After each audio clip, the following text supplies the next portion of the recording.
Hey guys, स्वागत है आप सभी का आपके अपने ई स्कूल में। आज हम शुरू करने वाले हैं एक्सरसाइज 7.3 के कंप्लीट सॉल्यूशंस की सीरीज। शुरुआत हम करेंगे फर्स्ट क्वेश्चन से। फर्स्ट क्वेश्चन हमें क्या कहता है? Triangle ABC and triangle DBC are two isosceles triangles on the same base BC and vertices A and D are on the same side of BC. If AD is extended to intersect BC at point P, then prove that। और इसके बाद कुछ 4 parts हमें यहाँ दे रखे हैं 1, 2, 3 and 4। आगे हम आने वाले वीडियोस में इस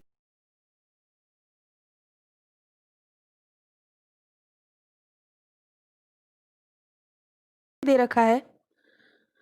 अब इस चीज़ में हम क्वेश्चन को सबसे पहले समझते हैं डायग्राम में कि क्या दे रखा है, क्या कहा है।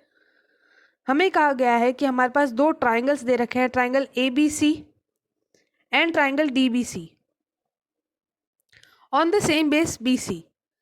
ऑन द सेम बेस का मतलब है इन दोनों ट्राइंगल्स का जो बेस है वो सेम है, दैट इज BC। एक और चीज़ कही जा रही है कि दोनों ही ट्राइंगल्स आइसोसेलेस ट्राइंगल्स है, यानी कि इन दोनों ट्राइंगल्स की 3 में से 2 साइड्स इक्वल है, जिसमें ट्राइंगल ABC में AB is equal to AC and triangle DBC में DB is equal to DC। अब आगे हमें क्या कहा जा रहा है, क्या प्रूव करना है हमें, वो देखते हैं। अच्छा, एक और चीज़ दे रखी है कि अगर हम A पॉइंट को D पॉइंट से जॉइंट कर दें और उसको आगे बढ़ाए कि वहाँ तक जहाँ तक वो BC को इंटरसेक्ट कर ले, तो वो पॉइंट जहाँ पे AD एक्सटेंड करने पर BC को इंटरसेक्ट करती है, वो पॉइंट का नाम हमने लिख दिया P। ठीक है, अब आगे देखते हैं कि हमें इसमें प्रूव क्या करना है। सबसे पहला पार्ट है, हमें प्रूव करना है that triangle ABD is congruent to triangle ACD। कौन कौन से ट्राइंगल ABD, ये वाला ट्राइंगल, और ACD, ये वाला ट्राइंगल।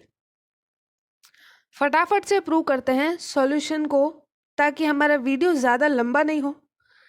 इन दोनों ट्राइंगल्स में सबसे पहली चीज़ हम कह सकते हैं that AD is equal to AD, common है, कॉमन साइड।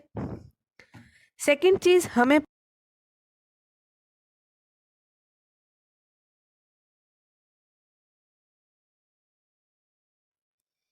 क्योंकि जो ट्राइंगल ABC है वो एक आइसोसेलेस ट्राइंगल है।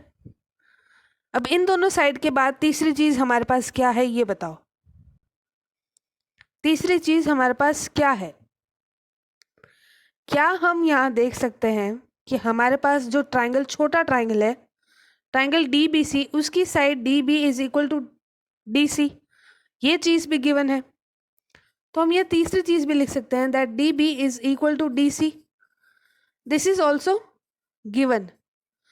तो यहाँ पर हमारे पास क्या चीज़ हमें देखने को मिली?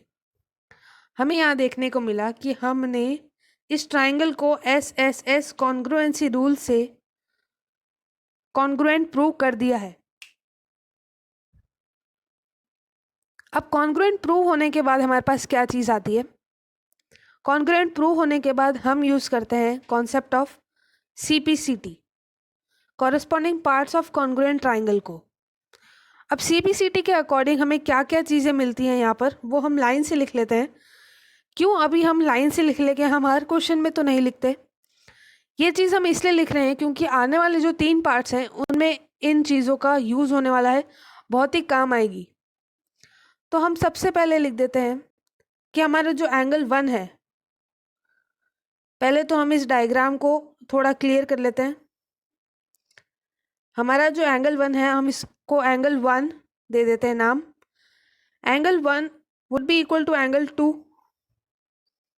CPCT के अकॉर्डिंग। तो हम लिख लेते हैं angle 1 is equal to angle 2 1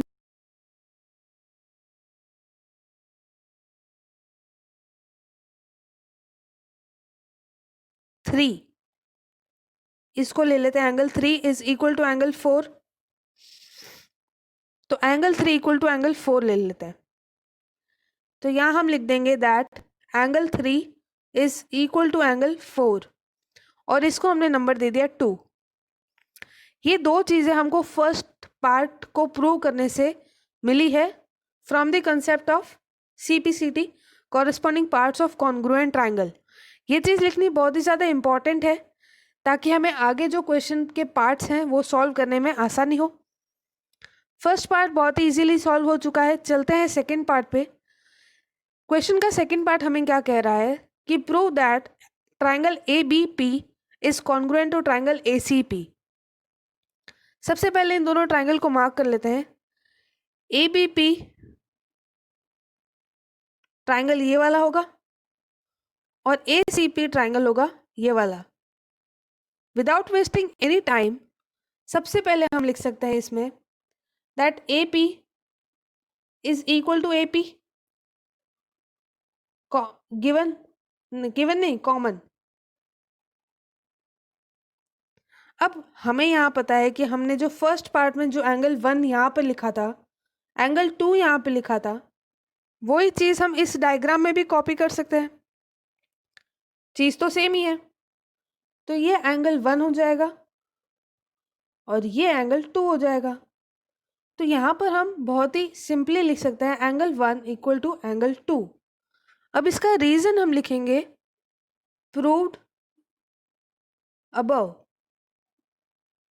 video में अबव का मतलब होगा कि हमने पहले प्रूव कर,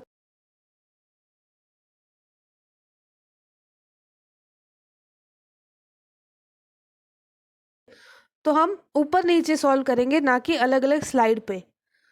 ऑनलाइन टीचिंग का ये तरीका होता है कि हम आपको उस वे में पढ़ा सकें जिस वे में आप खुद एक्सपीरियंस करेंगे जब आप एग्जाम में बैठे होंगे। तो इसीलिए हम लिखेंगे that proved above. Last part में हमने प्रूव किया है। तीसरी चीज़ क्या होगी ये ज़रा सोचते हैं। अब हमारे पास डायग्राम हमारे सामने है, दोनों ट्राइंगल्स हमने लोकेट कर लिया है।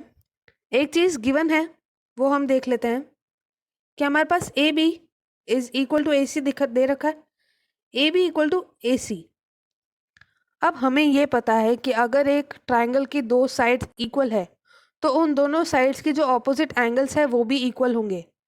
तो AB के ऑपोजिट का एंगल एंगल C और AC के ऑपोजिट का एंगल एंगल B, ये दोनों बराबर होंगे।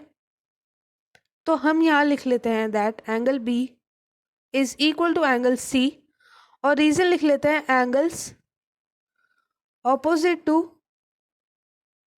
Equal sides. लिख लिया। तो इन तीनों चीज़ों के बाद हमारे पास ये चीज़ आ जाती है कि हमने इन दोनों ट्राइंगल्स को कौन से कॉन्ग्रुएंस रूल से प्रूव किया है। हमने ASA कॉन्ग्रुएंस रूल से इन दोनों ट्राइंगल्स को कॉन्ग्रुएंट प्रूव कर दिया है। ASA कॉन्ग्रुएंस रूल कैसे लगा देखते हैं। यहाँ पे हमने एक एंगल, दूसरा एंगल और उन दोनों के बीच की इंक्लूडेड साइड को लिया है, इसीलिए ASA कॉन्ग्रुएंस रूल लगा है, ना कि AAS। आई होप आपको ये बात समझ में आ गई होगी। अब इसमें से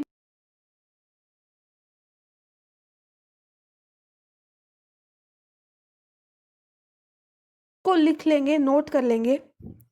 CPCT के अकॉर्डिंग हम कह सकते हैं दैट एंगल, थोड़ा पहले इरेज कर लेते हैं, डायग्राम को क्लियर कर लेते हैं। Angle 5 is equal to angle 6। Angle 5 और एंगल 6 बराबर हैं, तो यहाँ लिख लेंगे हम that angle 5 is equal to angle 6 और इसको हमने ले लिया थर्ड पार्ट, थर्ड नंबर लिख लिया। और एक और चीज़ कि ये वाली line BP is equal to CP, BP is equal to CP, तो हम लिख देते हैं that BP is equal to CP और इसको मार्क कर लिया फोर्थ। बहुत ही आसानी से ASA कॉन्ग्रुएंस रूल से हमने सेकेंड पार्ट सॉल्व कर लिया है इसी क्वेश्चन का। थर्ड पार्ट पे चलते हैं। थर्ड पार्ट हमें क्या पूछता है दैट प्रूव करिए AP bisects angle A as well as angle D, यानी कि ये जो लाइन AP है वो एंगल A को और एंगल D को बाइसेक्ट करता है। एंगल A का क्या मतलब है, ये पूरा एंगल, और एंगल D का क्या मतलब है, ये पूरा एंगल। इनको बाइसेक्ट करने का मतलब है कि ये part is equal to this part and this part is equal to this part. तो अगर हम क्वेश्चन में पीछे जाएं हमारे सॉल्यूशन में, तो हमने फर्स्ट पार्ट में प्रूव कर चुका है कि angle 1 is equal to angle 2, और अगर हम ध्यान से देखें कि एंगल 1 और एंगल 2 का सम बनाता है एंगल A, तो हम एक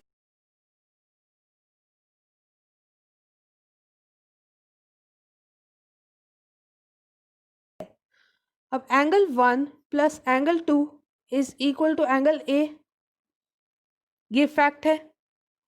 और हमने ये चीज प्रूव कर रखी है that angle 1 is equal to angle 2, reason proved above in first part. अब हमारे पास सेकंड पार्ट आ जाता है प्रूव करने के लिए कि A P bisect angle D. इसको कैसे प्रूव करेंगे?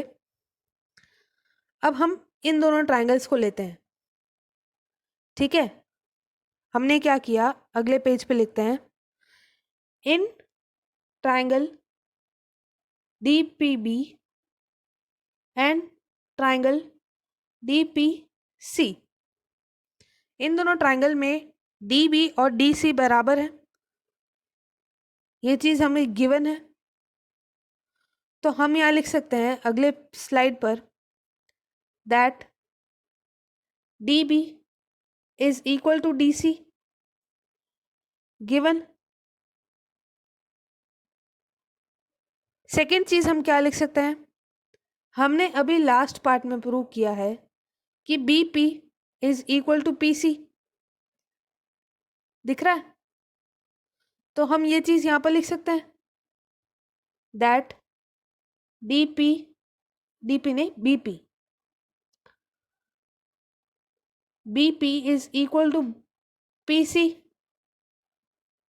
फ्रॉम 4। और थर्ड चीज हम लिख सकते हैं that D P is equal to D P common side. तो तीसरी चीज हम लिख देते हैं दैट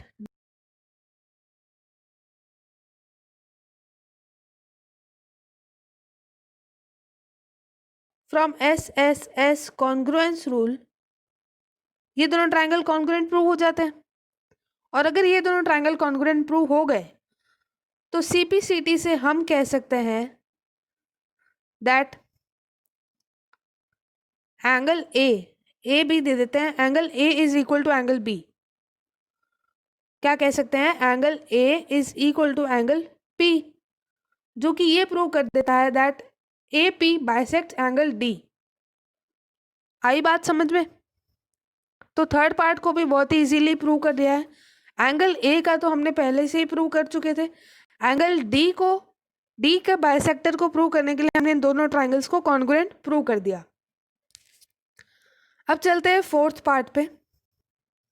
अब हमें पूछा जा रहा है कि प्रूव करिए AP is perpendicular bisector of BC। Bisector है ये तो हम पहले ही प्रूव कर चुके हैं, क्योंकि हमने यहां लिखा है that BP is equal to PC। अगर BC को अगर मैं लिख सकती हूँ that BC is equal to BP plus PC, लिख सकते हैं। और अगर मैं इसी के आगे लिखूं that BP is equal to PC, तो ये दोनों तो इक्वल पार्ट्स हो गए, यानी कि P ये क्या चीज प्रूव करता है, P इज मिड पॉइंट। तो फर्स्ट चीज तो प्रूव हो गई कि बाइसेक्टर है, परपेंडिकुलर बाइसेक्टर है। इसको प्रूव करने के लिए हमें ये चीज प्रूव करने की पड़ेगी कि ये एंगल और ये एंगल दोनों ही 90 डिग्री के एंगल है। अब 90 डिग्री के एंगल है, ये कैसे प्रूव करेंगे? इसको प्रूव करने के लिए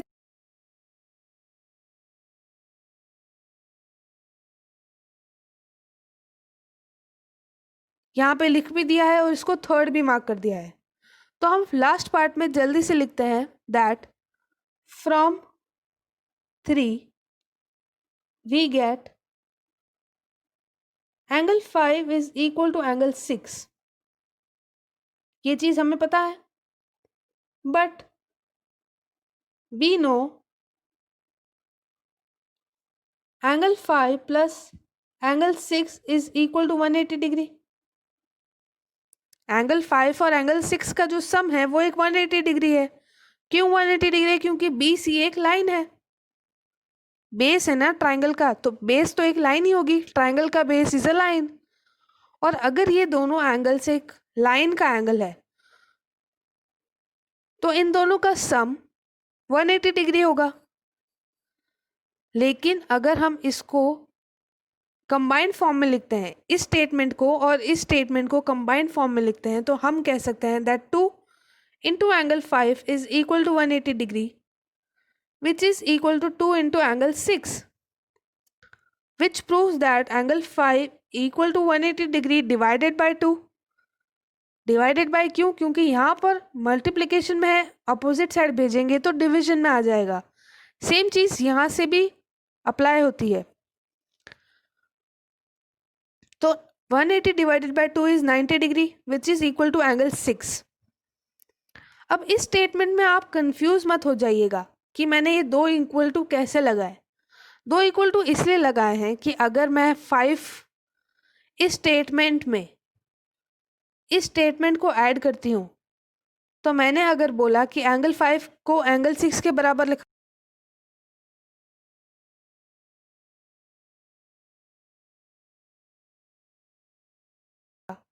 लेकिन उसकी जगह अगर मैंने रखा एंगल 6 की जगह एंगल 5 की वैल्यू को रिप्लेस कर दिया, तो हमारे पास 2 इंटू एंगल 5 बन जाएगा।